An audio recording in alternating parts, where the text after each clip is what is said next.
time for the 49ers Rush Podcast.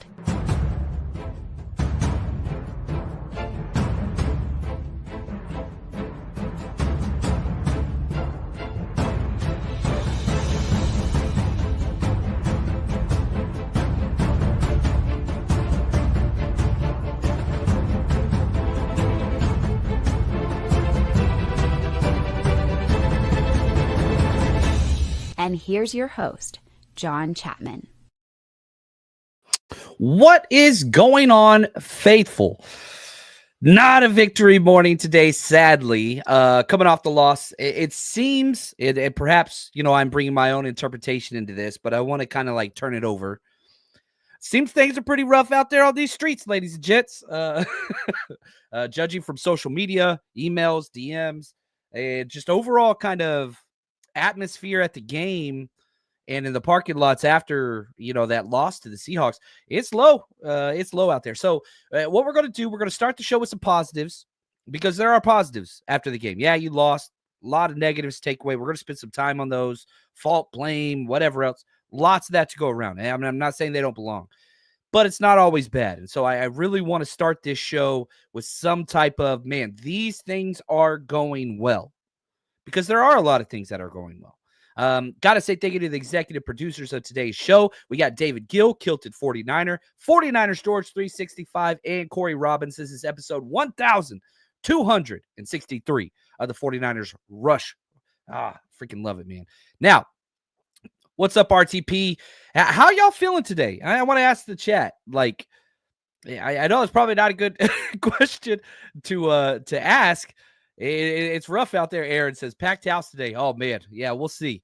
When the team loses, things change. When the team wins, everybody shows up. That's what it is. But we're the faithful. We're a little bit different. What's up, Alejandro? Appreciate you, Tommy. Hey, Charles. Yeah, Jordan, I'm not mad, just disappointed. Maybe a little mad. Right. I'm not superstitious, just a little stitious. That's what it is. What's up, Kevin? Appreciate you, man. And yeah, y'all's questions, your comments, all those things we're going to get to. Let's do positives first as your answers come in. We got to talk about Jauan Jennings. Like, unbelievable. Just what he has been able to accomplish in such a short amount of time. We got the extension. He's not making much. Obviously, NFL wages are more than our wages that we're used to.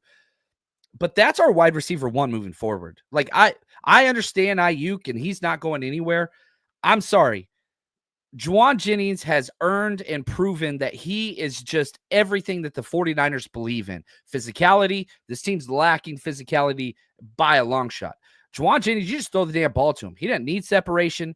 He can be completely covered. Doesn't matter. Not only does he make the catch, he's going to fight for all those yards afterwards. And every single time the ball was thrown to 15, stadium went nuts. Now, does he possess the huge 40-yard explosives and whatever else? No. But here's Brock Purdy just talking about how, man, you just throw it at this guy, good things happen. Yeah, I mean, that's just who he is. You give him a chance and an opportunity, man, he'll make the most of it. And he's going to fight for every yard, and he's one of the toughest guys on the field. And he inspires all of us, man, just the way he plays and the energy that he brings. And you saw that. The whole stadium fed off that after that. So love playing with him, love going to war with that guy. And we just got to continue to get better together. And like, I know you have him under contract for this year, next year. Man, I really wish the DeLorean was in effect and we could have changed the way we did things this offseason, but we can't. And Brock, Brandon Ayuk's going to be a part of our future for a long time. That's a great thing. Did you overpay? 100%. Did you pay the wrong guy? Yeah, you did. But hopefully we get the Ayuk back before he got paid and was motivated and cared about football. Hopefully we get that guy back after the injury because he's a damn good football player. Is he a $30 million a year football player? God, no. I don't think anybody believed that at the time. I think he's like a $25 million a year player, but we overpaid. That's okay. It sucks that he's not contributing, but the injuries, that's what it is. But Jauan Jennings, man, the amount of resources, this is going to play into effect later in the show, that have been spent at the wide receiver position is a major reason why the team is struggling so bad. And I know somebody's like, I thought this was a positive part of this show. It is.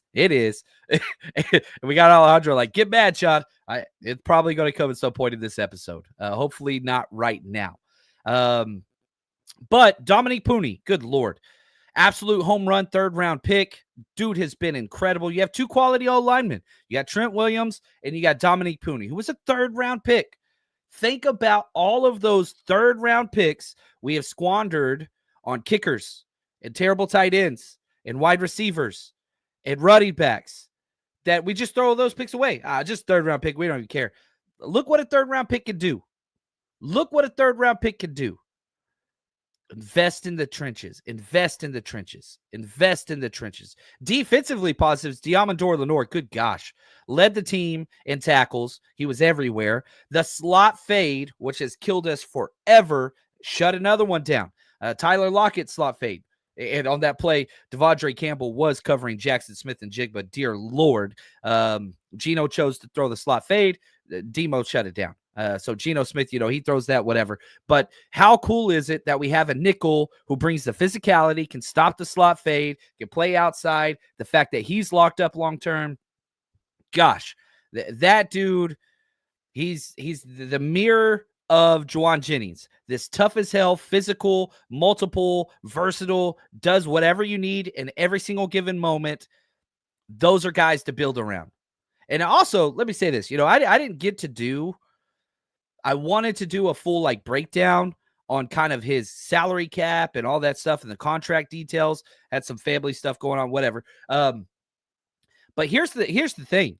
Diamondor Lenore signed the most team-friendly deal ever. And whenever you compare that Demo deal to the Brandon Ayuk deal, it's just wow. I love that when players get their money, but not at the expense of their team. Brandon Ayuk was at the expense of his own team. Multiple void years, balloon payments.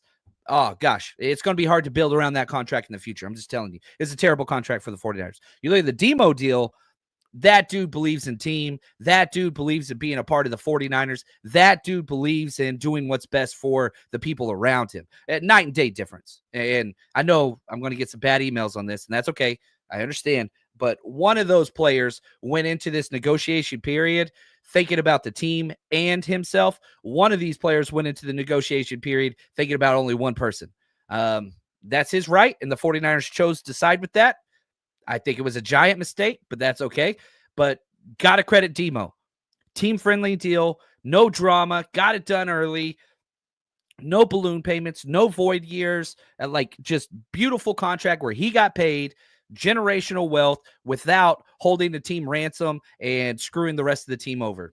Credit to Demo. And, maybe that should be the approach instead of, man, Ayuk totally screwed everybody over, to, man, Demo, that's what this team, that's what you want. Those are the guys to build around. Absolutely love Diamondor Lenore. Renardo Green, stud. They went after him early. The game plan was test the rookie. Rookie answered the call. Was it a great game? No, but that's 3 damn good wide receivers that he held up against, and he was peppered with targets. Leonard Floyd finally showed up. All right. You got to take that one, man. Leonard Floyd has been MIA pretty much this whole season, and he's on the ground more often than not. Played really, really well. Etur Gross-Matos comes back from the injury, took all of Samo's snaps. I really hated that, but he showed, he's a better player than Samo at this point, and really disrupted several times over and over and over again. And also you got to give credit to the defense. They were really good in the first half.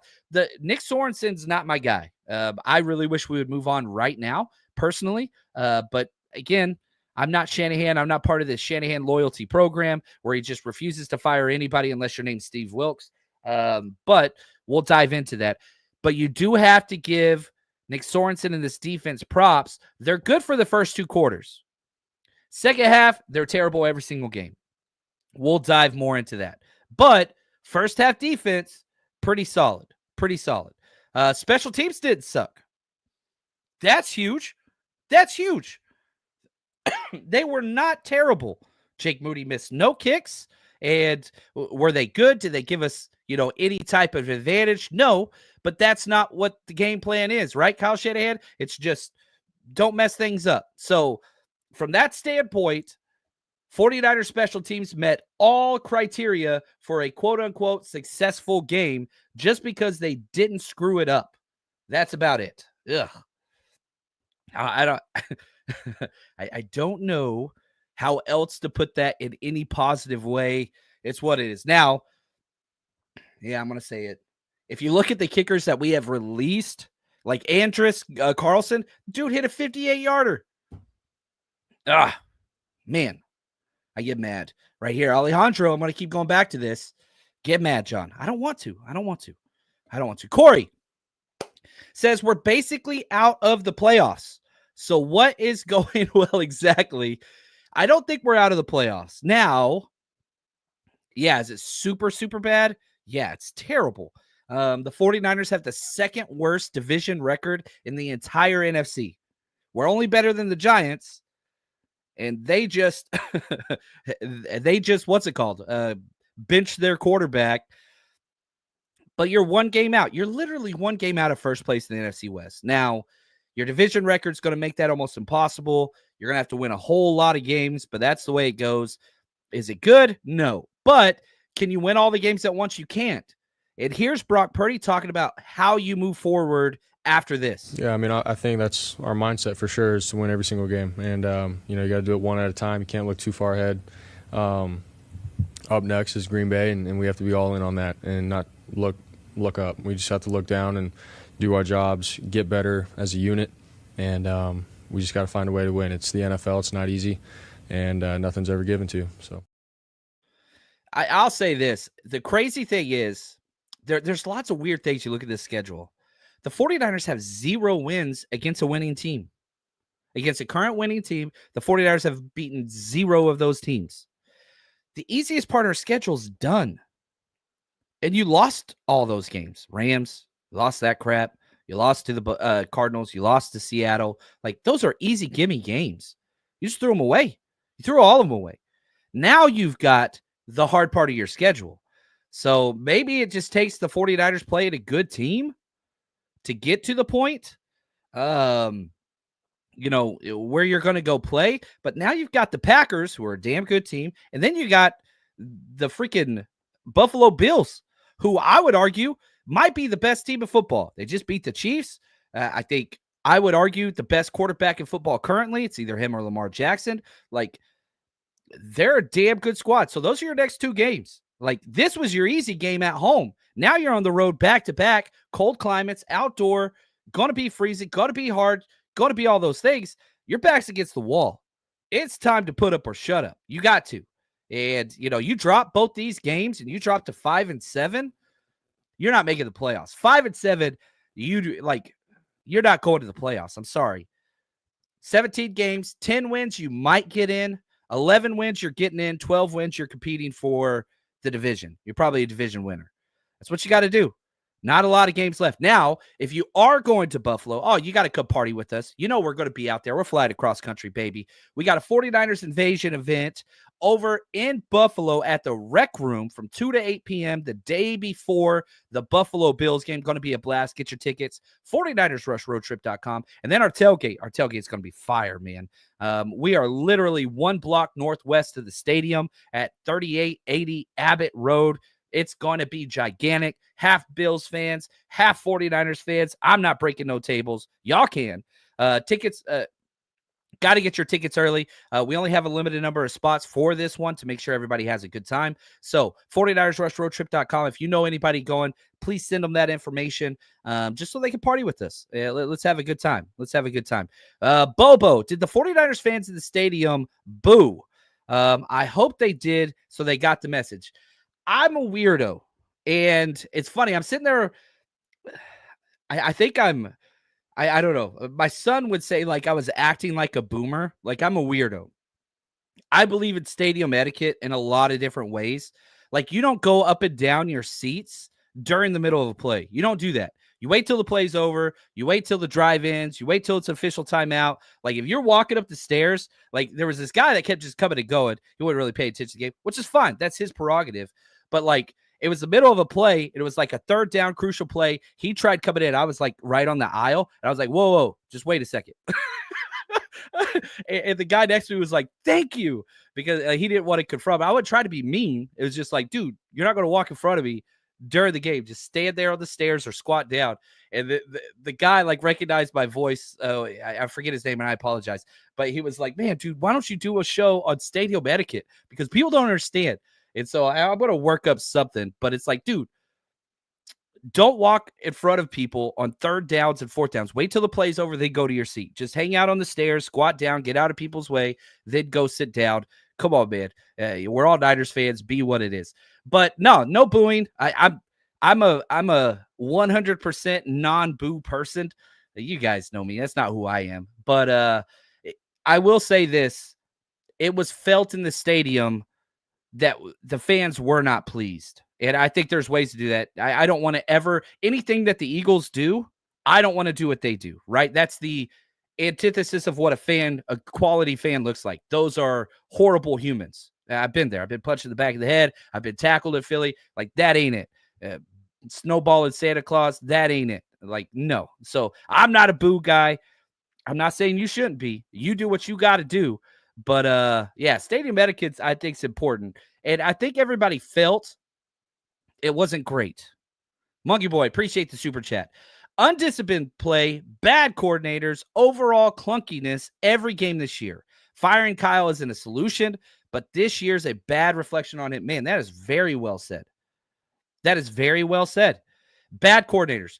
You have 2 out of 3 terrible coordinators. Brian Schneider's special teams is awful. Our nicest thing we could say to him is he didn't blow the game himself this time. That's the most positive thing we've said about special teams all year. Nick Sorensen is awful. The defensive coordinator sucks. I don't know what else to say. The best thing I could say is he's not bad in the first half, but he gives every single game away in the second half. You look at fourth quarter scoring, sucks. Worst ever. You look at scoring in the last 2 minutes, we're second to last. We've given up 29 points in the final 2 minutes of the game. That's second worst in the NFL, only next to the Cincinnati Bengals. Like, terrible.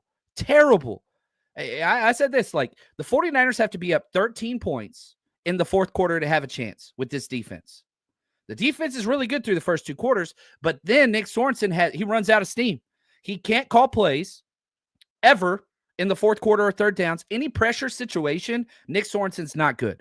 And I know somebody's like, man, they got that fourth quarter stop. That was awesome. It wasn't like it was a masterful call. It was 3rd and 1. Everybody knew what was happening. It was 4th and 1. Everyone knew what was happening. Players made the play. But anytime he has to show an ounce of creativity in a pressure situation, 3rd down, 4th down, fourth quarter, dude is found wanting. He can't do it. Can't win with him. Won't do it. Can't do it. Right? Singletary. That's the definition of just this guy ain't it. And again, Kyle deserves so much criticism. I get that. And I've got a whole chapter in my notes, and we're going to go through that. But I just cannot understand how everybody is giving this guy, Nick Sorensen, a complete pass. I don't understand it. The offense, I'm not saying the offense doesn't. I'm not saying Kyle shouldn't. And like, people like it, social media is so funny because if you put anything out there, it's, yeah, but you're missing this other point.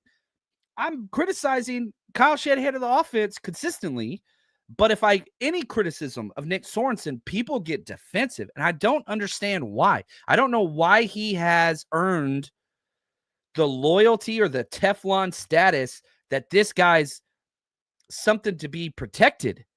Nick Sorensen sucks, guys. He's awful. Like, okay, let's just look at a couple things, okay? The defense in the fourth quarter has been god-awful all season. All season. So I went back through every single box score, 10 games, every single one, like it's like some colossal effort. I clicked 10 times. We have allowed, the 49ers defense has given up points in the fourth quarter in all 10 games this year. Every single game, no matter the opponent or situation, fourth quarter points have happened against this defense. And so I'm like, okay, that's terrible. Obviously, we ranked 27th. We actually improved a little bit because we only gave up 7 points this time. We're 27th in the NFL in fourth quarter scoring. But then you compare that to last year. And I know people are like, well, we had a better defense last year. Yes, we did. Last year, we had the best fourth quarter defense in the NFL the entire season. Number 1. You went from number 1 to 27th. So then I was like, I wonder how many games last year we shut opponents out in the fourth quarter. 0 in 10 games this year. Then I went back and counted. 11 times. Steve Wilks and the 49ers defense shut out opponents in the fourth quarter 11 times last year. This year, 0. If Nick Sorensen, let's say we run the table and we don't lose another game and we shut out every single team in the fourth quarter from week 12, which we're in now, all the way to the Super Bowl, still won't match that number. Spoiler alert, that's not going to happen. Why do we give this guy such a pass? Why? And it's not like, I'll say this. Okay, here we go. I want to go to Fred Warner, who I think is the number one captain of our team, right? I think it's Fred Warner by himself, right? And even Kyle Shanahan has said, oh, whatever, I'm too busy in the locker room. I'll say, hey, Fred, talk to the team. Like, he is the guy. Like, if you have to do a hierarchy of captains and leaders of this team, it's Fred Warner 1, then you can go from there. And I understand the quarterback, I understand Trent Williams, I get Kittle, I get all those things. Don't care. Fred Warner is the number one captain. Here's what he had to say about giving up points late. Yeah, it's not like us, and but that's just what we've shown this year. So I guess until we stop doing that, then that's what we are. This is what we've shown this year. This is what we have shown this year. And people are like, well, you don't have Armstead, who you cut for like pennies, and you don't have Hargrave, who was our worst defensive player all freaking season. He had one good game before he got injured, and he was terrible in the playoffs last season too. That was a terrible contract, but that's okay. We have the second most expensive defense in the NFL. If you look at cap space, we have the second most expensive defense in the NFL. People are acting like he's playing with nobody's out there. That's stupid. Yeah, you got Nick Bosa. Yeah, you got Fred Warner. Yeah, you've got Deommodore Lenoir, Charvarius Ward. He's out on personal stuff. But, like, people are acting like we don't have a talented defense. We do. Is it as talented as last year? I do not think it is, simply because of Dre Greenlaw and Hufanga. I think our corners are better this year, considerably. And I think our defensive line, it's not as good. It's not as good. Is it terrible? It's not. I just talked about how Leonard Floyd had a good game. Nick Bosa had the best game of the year. Itur Gross-Matos had a good game. You're playing against a retired freaking center and a terrible offensive line, and they handled their business until the fourth quarter. That's what we do. We give up stuff in the fourth quarter. You give up an 11-play, I think, 80-yard drive at the end of the third quarter. Then you give up an 11-play, 70-yard drive to lose the game. You got to show up. You got to show up. Now you can talk about, again, well, what's he calling that's not working? That dude is stuck with man coverage in every pressure situation, and it sucks. And it sucks. That Geno touchdown play, man coverage. Yep, listen to Fred again. Yeah, I mean, we're just we're in man coverage, and so that means it's going to be hard for us to get to him if he escapes, because everybody got their back turned to him. So, yeah, got to be better. Got to be better. And so then you're talking about, like, all right, let's go to Kyle Shanahan. And on that Geno touchdown play, when the game was on the freaking line, listen. No, it's not a breakdown. It's just getting through the D-line. Everyone was in coverage. One was versus zone, the first one. The next one, I believe, was versus man. No one was open in the rhythm of the play, and you got to keep him in the pocket, and he broke through there. And especially on the touchdown run, guys in man coverage had their backs to him, and can't let him out of the pocket there. Your best player on defense, Nick Bosa's out. And you have to keep this quarterback somewhat contained. He just broke a big one in zone, but you were able to stop him from scoring a touchdown because you were in zone. And so what do? You go to man. You put even more pressure on the defensive line that's been out there for the longest drive of the game without Nick Bosa, and you say, you know what, defensive line, do even more. Do even more. That's a bad coordinator. That's a terrible coordinator. And I think one of the reasons I'm trying to give a nuanced take here, I think Nick Sorensen sucks. I think Nick Sorensen should be fired. I would love Brandon Staley to be the caller of the defense moving forward. I would love that. I would love that. I don't like people losing their jobs. Maybe you demote them, switch play calls, whatever. I want something to change. But maybe the nuanced take is, well, it's his first year calling plays. That's a problem right there. That's a red flag. Like, you give rookies a little bit extra time. You give, these green opportunities a little bit extra time. But we're doing that at the expense of this season.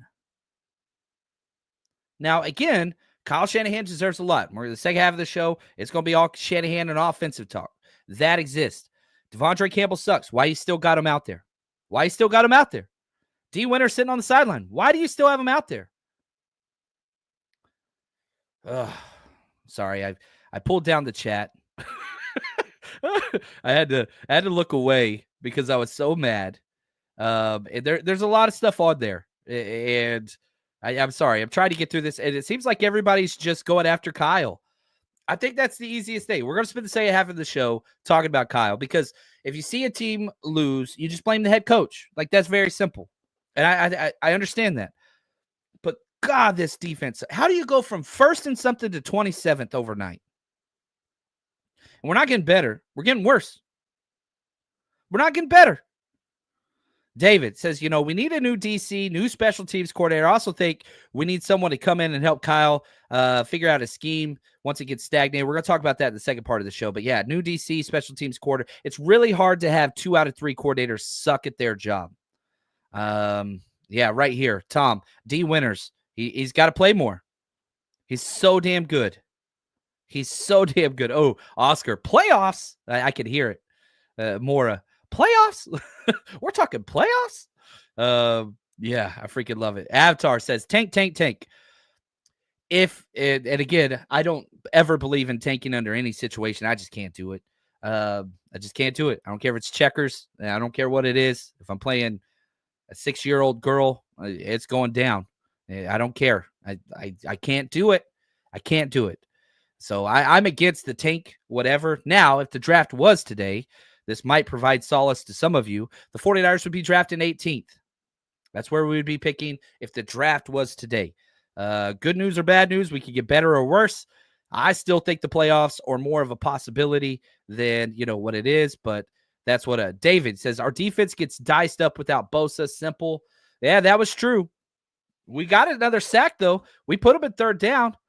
Yado made a horrible play on the ball. That was huge. Actually, that was in the 3rd quarter. Bosa was still in. I was wrong on that one. Yeah. What's up, Mike? How we doing, man? Let's see here. Right here, Val. Didn't Trent Williams also want a contract extension during the offseason? Yes, he did. But he showed up and played and put up positives. Can't say the same for Ayuk. But that is a very fair criticism, Val. That is a very fair criticism to my take earlier about the Ayuk versus Demo thing. Yeah, very well said. Are the 49ers going to beat the Packers? I don't know if the 49ers are going to beat anybody. We just played the worst team left on our schedule. I believe that. The worst team was the Seattle Seahawks. Every single team on our schedule, including the Bears, are better than that. Man. Aaron, stop with the nuanced and rational takes. Hate. I love it, man. I'm trying, man. Like, my job, what's my job, right? Like, I'm a fan. My job is whatever it is. My job is whatever y'all say it is. You want me to be mean and mad and cuss. It's funny because I'll get emails like, John, why don't you cuss more?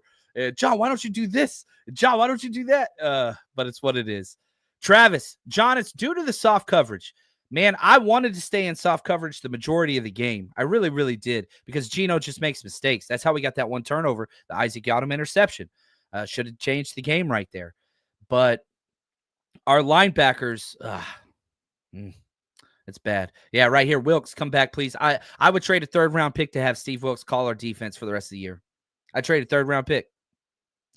I understand. I liked Wilkes more. I'm a tape guy. I'm a scheme guy. Nick Sorensen ain't either of those two.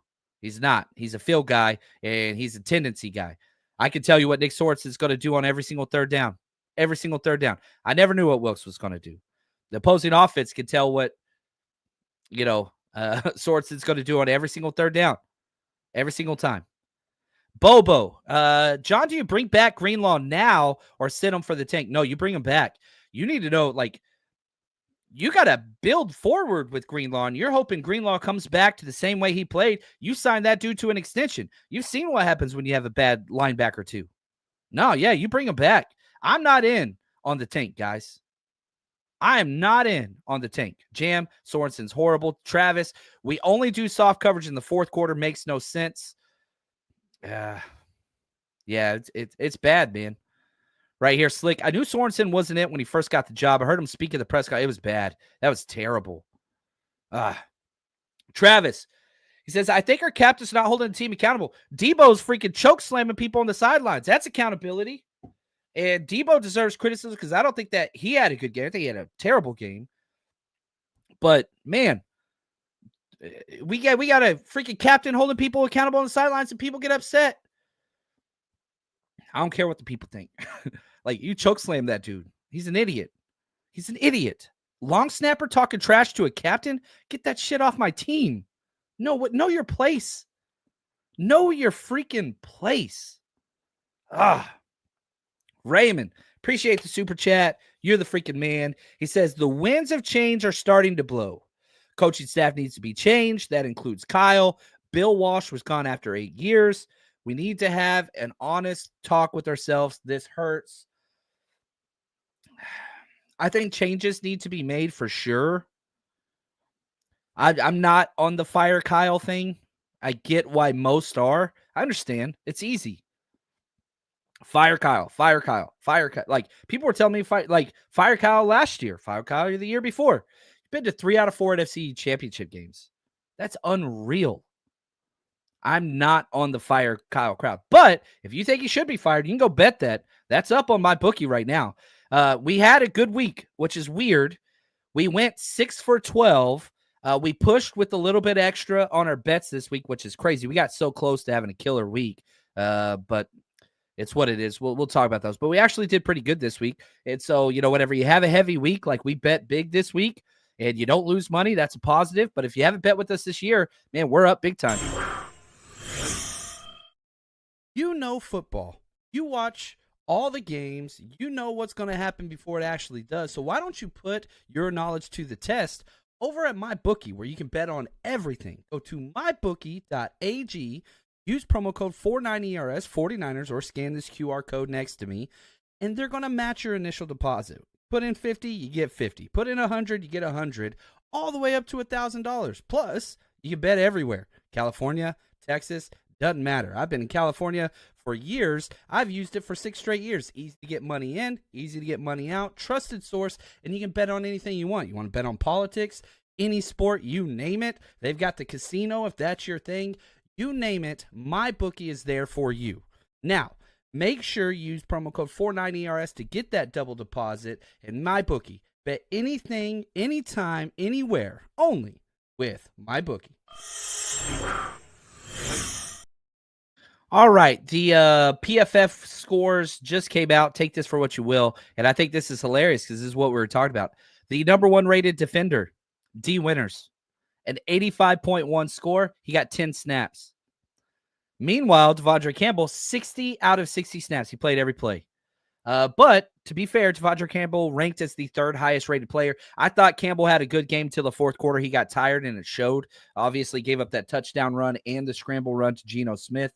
But I don't think Devondre Campbell had a bad game. It's just when the game's on the line, Devondre Campbell cowers. D. Winters needs more snaps. Leonard Floyd, who I said had a good game, 2nd highest rated player. That's what that is. Leonard Floyd had 6 pressures. Basically, like his season total, he matched in 1 game. He played incredible. Now, let's do what everybody wants to do. Let's do the Kyle Shanahan talk. Let's do it, okay? Why is Kyle Shanahan to blame? For several reasons. My number 1 thing, and there's a lot here. I have a long list, okay? So I don't do this often. If you guys, 1,600 episodes in, you guys know it's not me. Kyle Shanahan turned Brock Purdy into Jimmy Garoppolo. Yeah, you might be right there. RTP, yeah, RTP laughing. You're the man. So I don't crap on Kyle a lot, not because I'm like in love with Kyle or whatever else. It's because I watch the film and I see the opportunities created consistently on offense and defense or on offense. Now, those have gone down. My biggest criticism of the offense is 17 points is a killer, and that's not allowed. Like, with this, what we have against that terrible defense, That's a joke. 17 points against this team is a joke. That's a joke performance. Now, why? And I think this is where I usually am like, I watch all the other teams' offenses. And if we got to play against our defense, man, we dominate. But we don't get that privilege, sadly. I see these other boring offenses consistently. And I see guys open all the time, every time I watch film. This game, not as much. The wide receivers were getting no separation, which pisses me off because Ricky Pearsall was on the sideline. He played 30-something snaps out of 63. Why? You pulled Ricky Pearsall off so Jalen Moore could play tight end too. Eric Saubert got 61 snaps. That's the lack of creativity. Eric Saubert was the worst rated player at a 41.8 grade. You can't get separation. Meanwhile, you got a first-round pick sitting on the sidelines watching with his hands on his hips, whose only job, whose only skill set is to get separation on routes. He had no catches. He was on the sidelines for half of the plays of the game. What the hell is that about? Deebo Samuel's having a terrible game, 55 out of 63 snaps. Instead, Eric Saubert, 61 snaps. Stupid. That's stupid. Jordan Mason, 2 snaps. He got 12 yards on those 2 snaps, and he never went back to him. Stupid. Stupid. There's a lot of dumb. There's a lot of dumb taking place. And I think the foundation of my biggest Kyle Shanahan criticism, because understand, Kyle Shanahan is the head coach, he's the offensive coordinator, he's the general manager, and he's the DC. So he deserves criticism for all those things. I'm able to pardon a lot of those criticisms because the offense usually is dominating. And whenever you look at the overall ranks, the offense is still dominating. They're 8th in points, 2nd in total yards. Like the offense overall collectively is good, but you keep having these duds. Keep having these duds. The averages say you're still great, but you keep having these duds. Why? The offensive line. It's your fault, Kyle Shanahan, that you haven't invested in the trenches. That's how the 49ers became great in the first place. Defensive line, offensive line. That's what you do. But along the road, Kyle Shanahan says, I want all my toys. He's like Andy in freaking Toy Story, the opposite. He wants them all. And what are his toys? Wide receivers and running backs. Look where we are. We're spending first-round picks on a guy sitting on the sidelines for half of the game. Why? Imagine what you could have done with the first-round pick of the offensive line. You have 2 quality linemen. One of them you got lucky in the 3rd round. And Trent Williams, who's a Hall of Famer. Aaron Banks is god-awful. I wonder where is he? I didn't see this yet. Oh, okay. Aaron Banks finished with a 49 score. I said it was his worst game of his career. 2 penalties. I don't know the pressures, but I don't really care. He sucked. Now you actually spent a 2nd-round pick on that. So maybe, again, nuanced take, damn it. But, move on. Meanwhile, John Feliciano's at home watching TV. He's healthy. He's cleared. He's practicing. I don't care how bad John Feliciano is. Throughout his entirety of his career, he has never been as bad as Aaron Banks was yesterday. He has never been as bad as Jake Brendel was yesterday. Ever. Get that dude on the damn team. Oh, continuity on offensive line, so important. Screw that. Bad continuity is not good continuity. You can't keep making all these damn mistakes. Aaron Banks killed 2 drives by himself. Jake Brendel killed 2 drives by himself. Colton McKivitz killed 1 drive by himself. And actually, Colton McKivitz is the 3rd highest rated player with a 79.4 grade. He had a 90.3 grade run blocking. But that damn penalty, and then he gave up that huge pressure. He's just not consistent. And so, when we had McGlinchey, you knew this dude's going to ruin 2 drives a game. Colton McKivitz, kind of the same thing, but you're paying pennies. But I don't give a damn. I understand the 49ers have the most offensive line simple system. Let me rephrase that. It's not a simple system. It's a complex system. It's the most offensive line friendly. It covers up a lot of the deficiencies that most offensive line players have. And shoot, I need to load this clip. This is terrible management here, but I want to see if I can find it. Where Chris Forrester kind of talks about the line, man, I'm not seeing it there, and how he just wants people over this line. And if he has that, then, you're going to be just fine. But I'm sitting here saying, I really don't think that that's a real thing. I think he's wrong. Here it is. I just found it. So I'm loading this clip up now. I completely disagree with this entire philosophy, and this is a Chris Forster, and this is a Kyle Shanahan thing. And I'm going to blame Chris Forster, who I think is a damn good offensive line coach. I think he's a top 5 offensive line coach of the NFL. However, my biggest criticism of Kyle Shanahan is he has to be in charge. He has to do everything. He doesn't listen. But whatever the second-tier coaches like Chris Forster enable Kyle to go do whatever the hell he wants, and Kyle gets kind of drunk on this. Oh, receivers. And whenever that happens, Kyle's going to freaking take it and run with it. Here's Chris Ford. I completely disagree with this, okay? This is a 121 clip, just over a minute, but this is my single most reason for why the 49ers are where they are is because Kyle took what Chris Forster is about to say in this clip and ran with it. This is why the 49ers are 5-5. There's a line, and this is what I always say with offensive line play, and this is a cool discussion. I love this discussion. There's a line below which that with offensive line play that if you just drop a little bit below it, it's a gaping hole. It just all of a sudden you're like, he can't block anybody. And now we got a major problem. But as long as they're at that line and just above it, you can survive it, and you can take care of them. We've got ways within our system. We can chip. We can do all sorts of things to help guys. Slide lines, double team the best rusher on the team. There's so many mechanisms to help alignment. If a guy can't get open, if a guy can't catch the ball, that's where we have a problem. But in offensive line play, you got to be careful.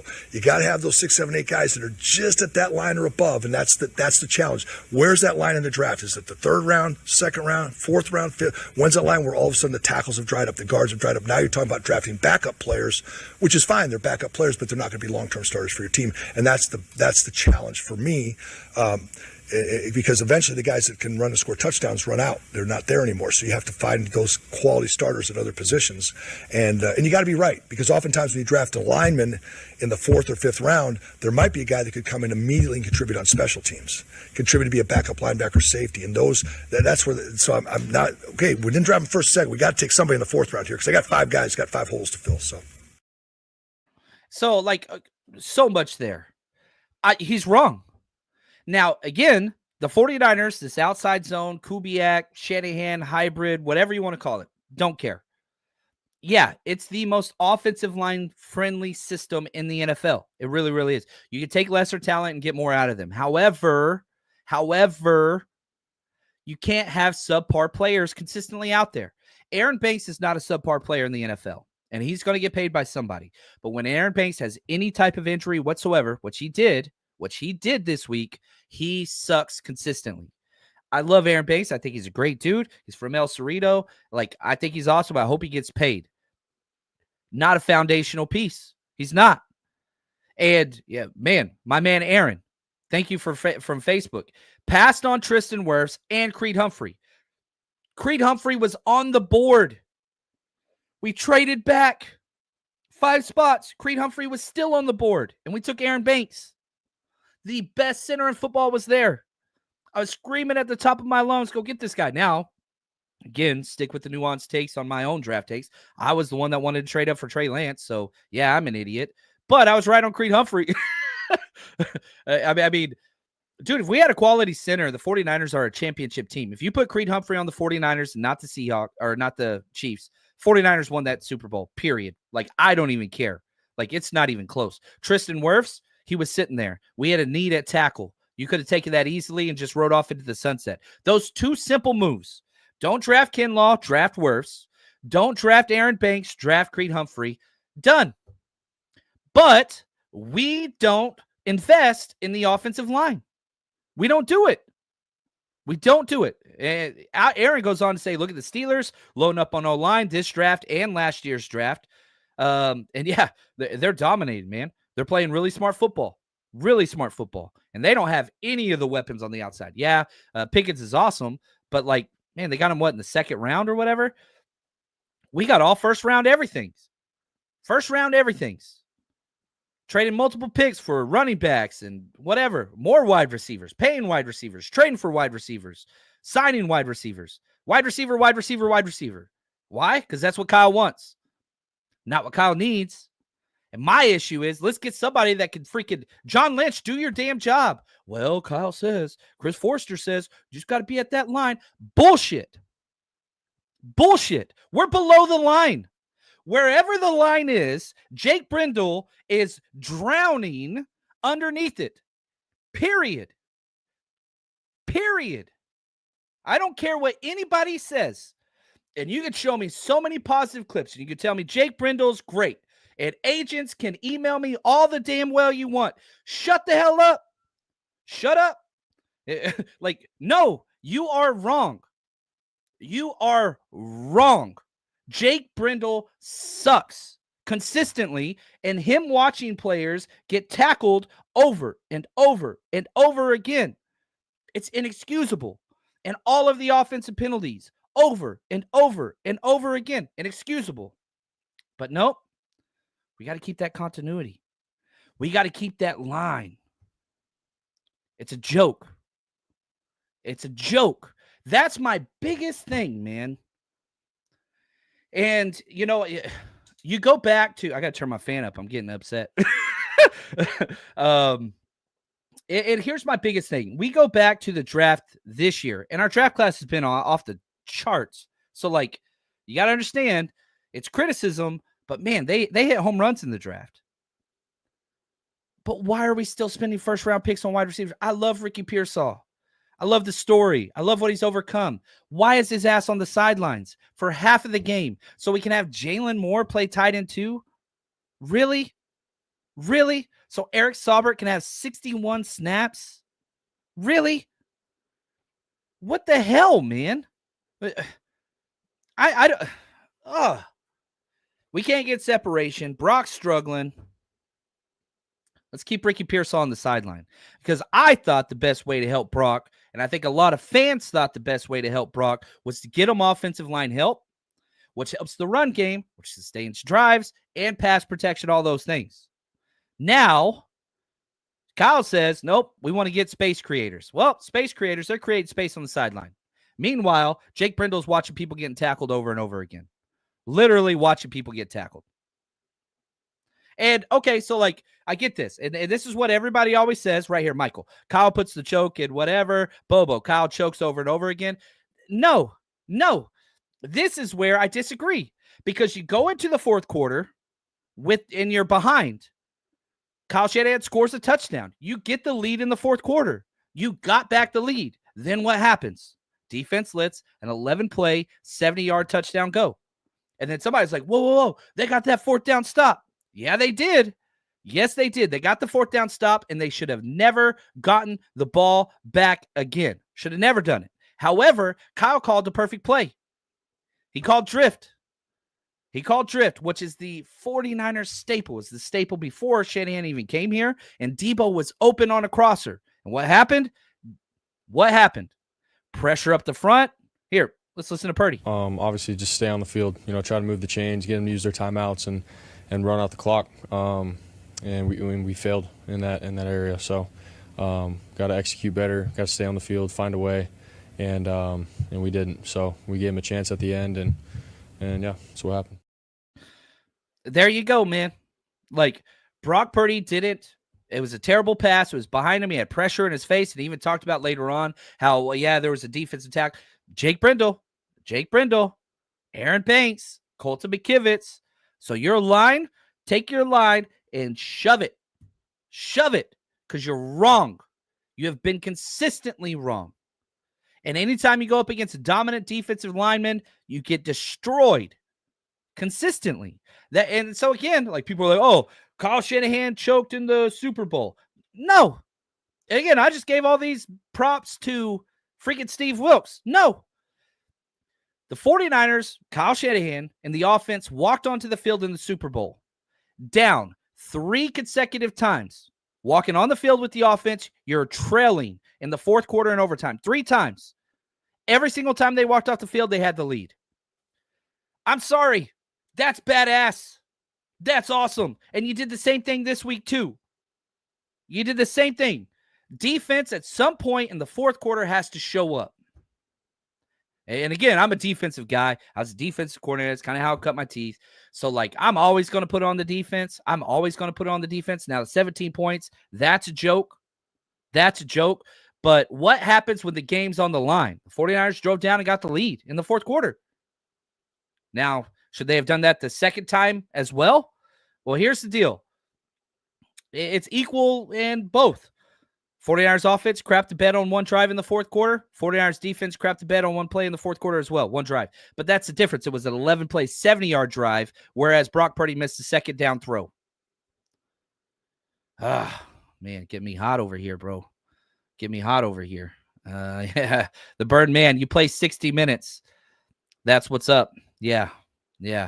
Niner. John, is there any way out of the Brandon Ayuk bad contract? There is not. He raked you over the coals and won, and he laughed about it to your face, and he laughed about it to the fans' face and said, yeah, I made it harder than it needed to be. That's okay.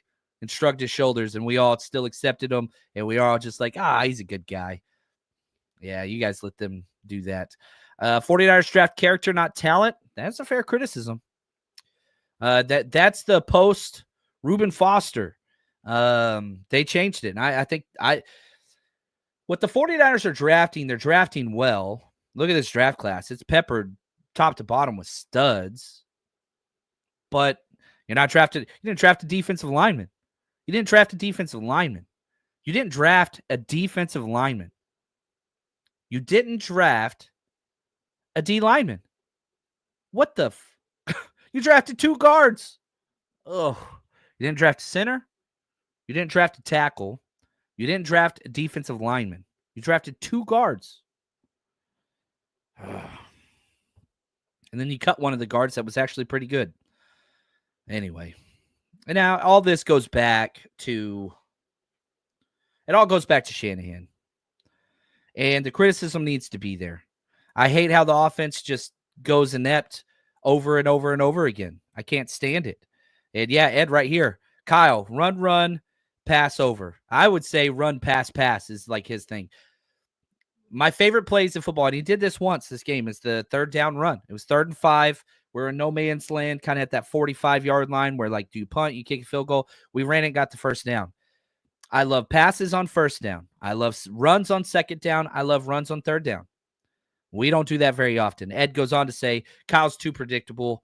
Yeah, they line up close. He's throwing over the middle. He won't throw outside the numbers. It's crazy. Yeah, Brock talked about how they took away the deep pass. Here's the clip here. I mean, I think they just did a good job with, taking away our opportunities to go deep. They did, they kept everything in front of them, it felt like. And so that's from what I can remember. Obviously, I got to go watch the film and see. But we don't have deep wide receivers. That's George Kittle. That's Brandon Ayuk. That's kind of the issue with Ricky Pearsall. He's not a deep wide receiver. He never has been at 2 schools in 5 separate years. He can run a slot fade. That's kind of about it. He can't stack corners ever. Jauan Jennings runs as fast as I do, but he did his part. Debo's not a deep wide receiver either. So when Kittle was out, you kind of lost that. And so that's kind of the rough part. What's up, Captain? How we doing? Monkey Boy says, lack of pass protection give Purdy bad tendencies with happy feet. 1,000%. 1,000%. 1,000%. Bar none. Love the name. Niners haven't had a ball hawk safety in 10 years. They're not drafting one either. They're not going after one either. They're going after strong safeties only. That's what it is. Oh, Jason, I didn't even think about that. He's a Seattle guy. Eating some crow today in Seattle. Hey, here's your response. You guys got us. You're 1 for 6 of the last 7. Good job. Good job. Yeah, Jacob Cowan got knocked out with a concussion, but Kyle Shanahan won't let him play offense anyway. Yeah. Steve-O says, don't lie. You run 6-second 40, I'll bet. Probably worse, man. I'll pull a hamstring on there. I'll be missing the game with Kittle. But my point was, Jauan Jennings is a stud. We literally started the show off talking about how good he is, but he's not a field stretcher vertically. That's not who he is. That was the point. But yeah, I'll take a dig at me anytime. You're great. So yeah, why the 49ers are here. You've abandoned your philosophy of building the team through the trenches, defensive line, offensive line. That's where it should be. You have taken that away by your personnel choices in free agency. You're buying literally guys that you can just plug and take snaps. That's what you're doing. Jordan Elliott's the clearest example of that. Not a good player. And he's a Longhorn, not a good player. It's rough. It's rough. So build through the trenches. Go back to who you are. Focus on physicality, domination, and stop playing with all these stupid toys. You spent a 3rd-round pick on a kicker. Not good. You spent a 4th-round pick on a punter. Not good. You spent another 3rd-round pick on a tight end that wouldn't block. You spent countless 3rd-round picks on running backs that you overdrafted by 3 or 4 rounds that are no longer on the team. Stop doing that. Offensive line, defensive line. It's so freaking simple. Vince, thank you. Trenches for sure. O-line is not good enough. Can't have 2 quality offensive linemen. Can't have 2 bad coordinators. It's what it is. Frustration. You guys are the best. This is why we are. I'm going to go break down some film. Join us over on the 49ersrush.com. You want to find out why the game's going the way it is? You want to figure out if Kyle Shanahan really is? What's everybody say? Like, oh, he's not adapting. He's not creative. We'll see what the film says. The film doesn't lie. You are the best. Until next time, and it's going to be hard this week. Stay strong, faithful.